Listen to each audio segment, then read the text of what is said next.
एल्विश के बारे में काफ़ी न्यूज़ ऐसे फैल रहे कि वो इलीगल तरीके से पार्टीज में स्नेक्स का सप्लाई करते हैं नशे के लिए। तो आपका क्या कहना है, मतलब आपने क्या सोचा है इसमें कि इस बात में कितनी सच्चाई है? आप पहले बताइए आप लोगों ने क्या सोचा है, क्योंकि मैंने नोटिस किया है कि आज की मीडिया में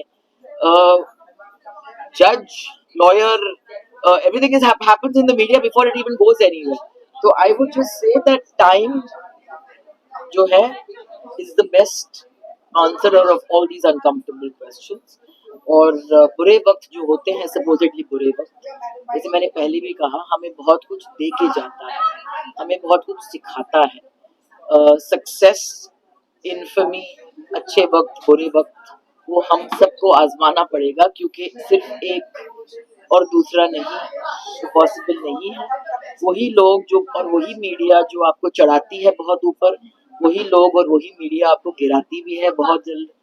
तो बैलेंस रखना बहुत जरूरी है, और चाहे वो अच्छे वक्त हो या बुरे वक्त, अनकंफर्टेबल टाइम्स हो या बहुत ही easy times, take it all with a truckload of salt, because eventually the truth cannot be manipulated.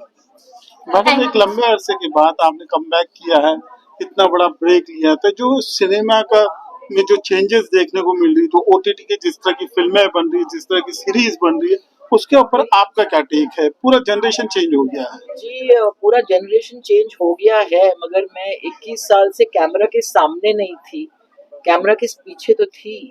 Sunny Leone को, जॉन एब्राहम को मैंने लॉन्च की थी, तो आई थिंक जनरेशन को इन्फ्लुएंस करने में मेरा हाथ काफी रहा है। I have not been disconnected from mainstream media.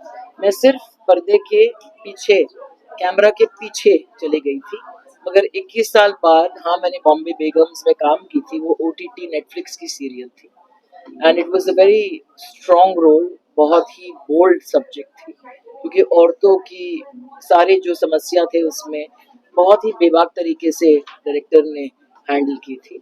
And उसके बाद मैंने चुप की आर बाल्की के साथ में, that also was a very unusual, कि एक सीरियल किलर है जो फिल्म क्रिटिक्स को मार रहा है, अनयूजुअल सब्जेक्ट। अभी 2 और शोज किए, और मेरी जो पैदाइश हुई है 1989 में, एक फिल्म थी डैडी, दूरदर्शन पे आई थी। तो दूरदर्शन उस टाइम पे हमारी ओटीटी तो थी, हर किसी के घर में जाती थी, आज फिर भी किसी के दिल में जाता था। तो मेरी पैदाइश तो उसी के थ्रू हुई है, तो नया तो नहीं है। हमने तो फिर तेरी कहानी याद आई टेलीविजन के लिए बनाई थी, इसी के लिए भट्ट साहब ने जन्म बनाई थी, टेलीविजन पे रिलीज हुई थी। तो आई थिंक ये OTT, releasing straight to OTT का ट्रेंड जो था, महेश भट्ट ने बहुत पहले शुरू किया था, और मेरी पैदाइश तो इसी इंटीमेट बॉक्स से, टीवी बॉक्स से ही तो हुई थी। तो I love the media. Madam, अभी बहुत अच्छी बात की आपने। 50 साल की उम्र के बाद हिंदुस्तान की कई ऐसी महिलाएं जो सोचती है कि हमारी जिंदगी लगभग समाप्ति अरे के तौर हमारे पे आ लाइन में गई। 50 आप बोल रहे हैं, आप बहुत जनरस है। हमारे जी, लाइन में करेक्ट। कहा जाता है कि जब भी आप 30 साल के हो जाते हैं, जी, जी। तो आपका करियर खत्म हो चुका है, अभी जी। आप ग्लैमरस रोल नहीं कर सकते हैं, अभी आप किसी की बहन या भाभी या माँ बन सकते हैं। मगर मैं बहुत लकी थी कि अलंकृता और बॉर्निला ने मुझे 48 की उम्र में, 21 साल के बाद भी एक ऐसा रोल दिया बॉम्बे बेगम्स में, जहाँ पे मैं अपना एज प्ले कर रही थी। इश्यूज लाइक मेनोपॉज, जो लोग इस चीजों के बारे में बात ही नहीं करते हैं, शो में उस चीज के बारे में चर्चा हुई थी। और ये नया मीडियम ही हमें ये अपॉर्चुनिटी देता है। तो I think age is just a number for women in entertainment today. ये 20 साल पहले आप नहीं कह सकते। और एक बात बहुत अच्छी कही आपने, एक हिंट भी दी कि आप फिर से दोबारा मैरिज करना चाहेंगी, तो क्या क्वालिटी ढूंढती हैं आप उनमें जिससे आप फिर से दोबारा शादी करके सेटल होना चाहेंगी? शुभ शुभ बोलिए। और हर जरूरी नहीं है कि अगर मेरी जिंदगी में कोई आएगा और प्यार होगा कि हम जब तक आप पेपर पे, कागज पे साइन नहीं करते, क्या रिश्ते पेपर पे बनते हैं? रिश्ते दिल में बनते हैं, दिल में टूटते हैं। तो बात यही है कि जब भी आप एक कंपेनियन के साथी के बारे में बात करें, तो शादी हो या ना हो, वो तो टाइम और वक्त और जिंदगी बताएगा ना। मैं बैठ के ये सोचती नहीं हूँ इतना ज्यादा।